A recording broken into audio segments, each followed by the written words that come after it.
Hello friend, welcome to my YouTube channel excuse notes. आज का ये वीडियो है नव वामपंथ क्या है। नव वामपंथ का अर्थ और उदाई एंड उसके लक्षण। नव वामपंथ, वामपंथ या वाम पक्ष शब्दार्थ के समझने के लिए वाम शब्द का अर्थ समझना अपरिहार्य मतलब अत्यावश्यक है। वाम शब्द विरोध, विद्रोह, नकार आदि का प्रचायक है, जिसका उद्देश्य मौजूदा व्यवस्था को उखाड़ फेंकना है। जो नव वाम शब्द है उसका अर्थ है कि वाम शब्द विरोध, विद्रोह और नकार आदि का प्रचायक, जिसका उद्देश्य होता है जो मौजूदा व्यवस्था है उसको उखाड़ फेंकना। नववाम पंथ या पक्ष एक ऐसी व्यवस्था है, विचारधारा है, जिसके द्वारा न केवल पूंजीवादी देश की समृद्ध सामाजिक व्यवस्था की निंदा बल्कि साम्यवादी सरकार की कठोर निरंकुश पद्धति की भी आलोचना की जाती है, जिसमें मानव के लिए कोई स्वतंत्रता नहीं है। इसी प्रकार वे कार्ल मार्क्स से प्रेरणा ग्रहण करते हुए प्रतीत होते हैं, क्योंकि वे एक पूंजीवादी व्यवस्था की स्वाभाविक बुराइयों की कठोर आलोचना और दूसरी ओर सोवियत संघ की सरकारी मार्क्सवाद की अंतर्निहित कमजोरियों की निंदा करने में कोई संकोच नहीं करते। उनके विचार में दोनों ने ही मानवीय जीवन को निकृष्ट और मानवीय गुणों से रहित बना दिया है। नव वाम पक्ष या वामपंथ की प्रेरणा का स्रोत कौन है? युवा मार्क्स हैं। नव वामपंथी चिंतक प्रारंभिक मार्क्स की ओर देखते हैं और लेनिनवादी, स्टालिनवादी की यह कहकर आलोचना करते हैं कि वे प्रारंभिक मार्क्सवाद के मानवतावाद से हट गए हैं, जो प्रारंभिक मार्क्स की को ईसाइयों और यूनानियों से संबंधित करता है। जो वामपंथ है वो एक विचारधारा है, जिसमें क्या हो गया कि न केवल पूंजीवादी समृद्ध देशों की समाज व्यवस्था की निंदा की गई, बल्कि जो साम्यवादी समाज है उसकी कठोर जो निरंकुश पद्धति है उसकी आलोचना भी की जाती है, जिसमें क्या जो साम्यवादी व्यवस्था है जिसमें कि मानव के लिए कोई स्वतंत्रता नहीं है। इस प्रकार वे कार्ल मार्क्स की प्रेरणा ग्रहण करते हुए प्रतीत होते हैं। वो एक और तो क्या कहते हैं पूंजीवादी व्यवस्था की स्वाभाविक जो बुराई है उसकी आलोचना तो करते ही हैं, और जो जो सोवियत संघ का जो सरकारी मार्क्सवाद है उसकी जो कमजोरियां हैं उसकी भी निंदा करने में कोई संकोच नहीं करते। उनके विचार में क्या है कि दोनों क्या है कि मानवीय जीवन को क्या करें निकृष्ट और मानवीय गुणों से रहित बना देते हैं। नव वामपंथ की प्रेरणा स्रोत क्या है? युवा मार्क्स हैं। नव वामपंथी जो चिंतक हैं वो प्रारंभिक मार्क्स की ओर देखते हैं। लेनिनवाद और स्टालिनवाद की कहकर आलोचना करते हैं कि वे प्रारंभिक मार्क्सवाद के मानवतावाद से हट गए हैं और जो प्रारंभिक मार्क्स को ईसाइयों और यूनानियों से संबंधित करता है। नव वामपंथ का उदय। नव वामपंथ का आंदोलन का प्रारंभ 1960 के दशक में अमेरिका से माना जाता है और जो दशक के अंतिम वर्षों तक जो दशक के अंतिम वर्षों मतलब साठ के दशक के अंतिम वर्षों तक यूरोप के देशों और उसके बाहर भी फैल गया। इस सारे आंदोलन का प्रारंभ बड़ी सामान्य घटना से हुई। 1964 में कैलिफोर्निया विश्वविद्यालय के छात्रों ने राजनीति में भाग लेने के अपने अधिकार के पक्ष में और वियतनाम में चलने वाले युद्ध के विरुद्ध एक विचार गोष्ठी का आयोजन किया। इस गोष्ठी में क्या हो गया, सैकड़ों छात्रों और शिक्षकों ने भाग लिया।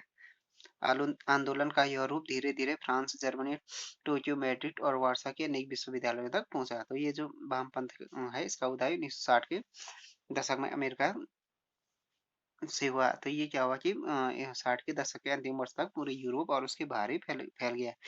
इस सारे आंदोलन की जो प्रारंभ सामान्य घटना है, कैलिफोर्निया विश्वविद्यालय में छात्रों में राजनीति में भाग लेने के अपने अधिकारों के पक्ष और वियतनाम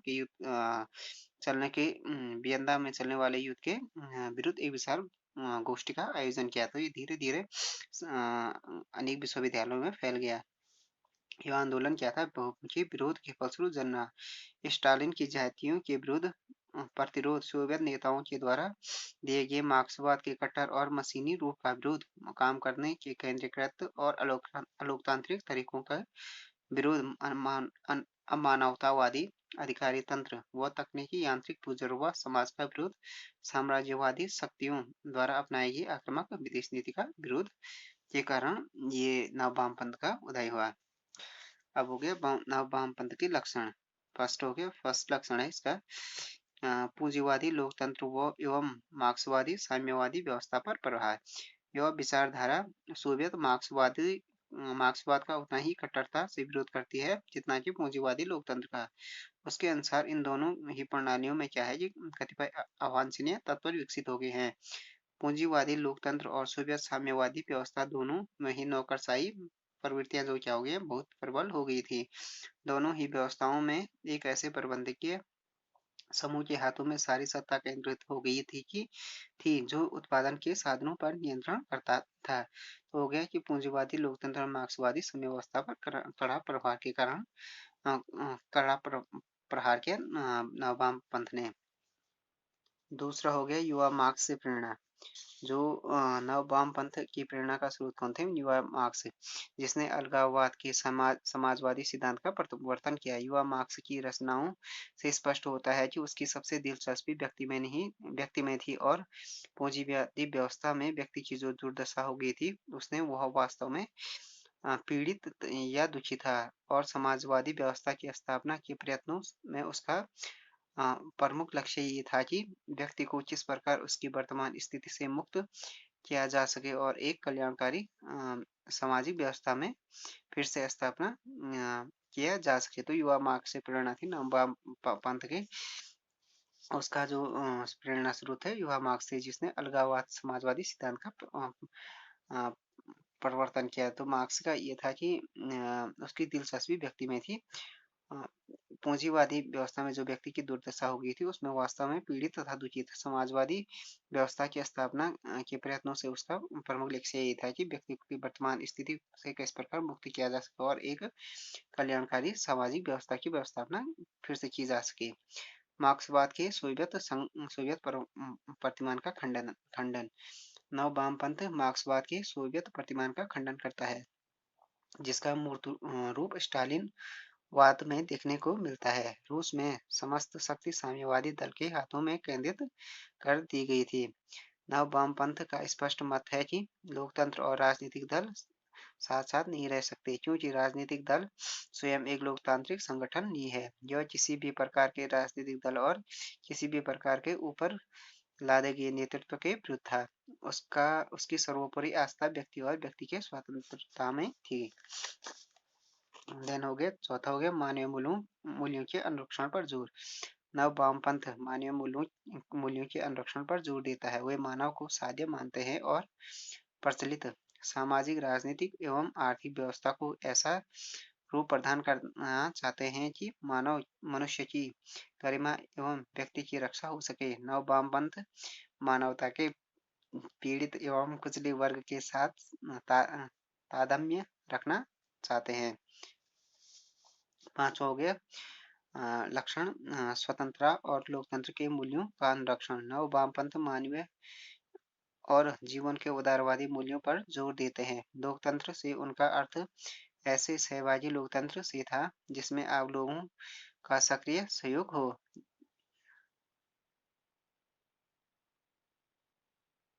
जिसमें आम लोगों का सक्रिय सहयोग हो। उनकी दृष्टि में राजनीतिक और आर्थिक व्यवस्थाओं को बदलने से अधिक महत्वपूर्ण उद्देश्य व्यक्ति की स्वतंत्रता को फिर से प्राप्त करना है। तो इसकी कुछ आलोचना भी है जो ये नव वामपंथ। फर्स्ट आलोचना हो गया स्पष्ट एवं वैज्ञानिक सिद्धांत दी है। ये नव वामपंथ परिशुद्ध संगत स्पष्ट और वैज्ञानिक सिद्धांत प्रतीत नहीं होता है। नव वामपंथ से संबंधित चिंतन तो बहुत सारे हैं लेकिन वे सभी आवश्यक मुद्दों पर एकमत नहीं है। महत्वपूर्ण सामाजिक और आर्थिक समस्याओं एवं उनके निदान के बारे में नव वामपंथियों के विचारों में वह मतैक्य नहीं है जो रचनात्मक सिद्धांतों का अनिवार्य लक्षण समझा जाता है। देन हो गया बुद्धिजीवियों का आंदोलन है। ये यह बुद्धिजीवियों और छात्रों द्वारा प्रेरित आंदोलन बतलाते हैं। आमतौर पर बुद्धिजीवियों को शैक्षिक एकांतवासी और आराम कुर्सी पर बैठने वाले दार्शनिक कहकर उनकी निंदा की जाती है। छात्र तो मात्र अस्थायी जनता होते हैं। इनमें से कोई भी क्रांति में रचनात्मक भूमिका अदा नहीं कर सकता है। हिंसा को गौरवान्वित करना खतरनाक। नव वामपंथियों द्वारा हिंसा का गौरवान्वित हर शांतिप्रिय व्यक्ति की अंतरात्मा अंतरात्मक को ठेस अंतरात्मा या अंतरात्मक को ठेस पहुंचाता है। तो फ्रेंड्स ये वीडियो हो गया नवपंथवाद, उसका उदय और उसके लक्षण के बारे में की video. Thanks for watching this video. If you like this video please subscribe my channel and like share and comment on this video.